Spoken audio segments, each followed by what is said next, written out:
வணக்கம். இவ்வுலகத்தில் உள்ள உயிர் சங்கிலி அறுபடாமல் இருக்க வேண்டுமென்றால் காடுகள் மிகவும் முக்கியம். காடுகள் பாதுகாப்பாக இருக்க வேண்டுமென்றால் யானைகளும் புலிகளும் மிகவும் இன்றியமையாதவை. விலங்குகள் இனத்தில் ஓர் அதிசயம் யானை.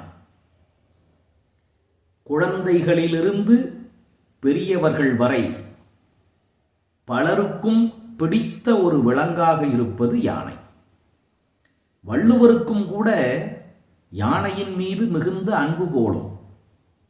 அதனால்தான் வள்ளுவர் திருக்குறளில் 8 இடங்களில் யானை என்ற விலங்கினை பயன்படுத்தி இருக்கிறார். வேறு எந்த விலங்குக்கும் இந்த தகுதியும் சிறப்பும் இல்லை. 1330 குறட்பாக்களில் யானை முதலாக 500வது குறளில்தான் இடம்பெறுகிறது.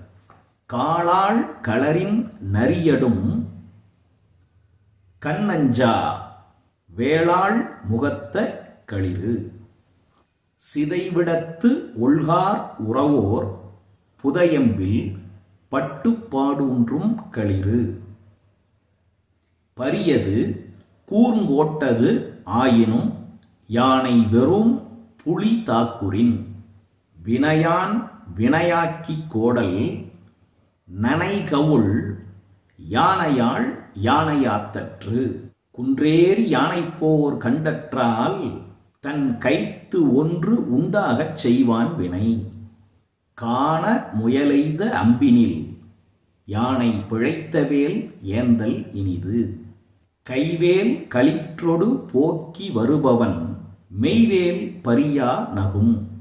அறத்துப்பாலில் யானை ஓரிடத்தும் வரவில்லை. பொருட்பாலில் 7 இடங்கள்.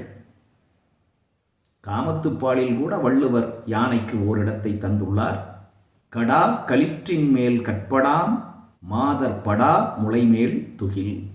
150வது நிகழ்வில் யானைகளை குறித்து உங்களோடு பகிர்ந்து கொள்வதில் எனக்கு பெருமகிழ்வு. நன்றி, வணக்கம்.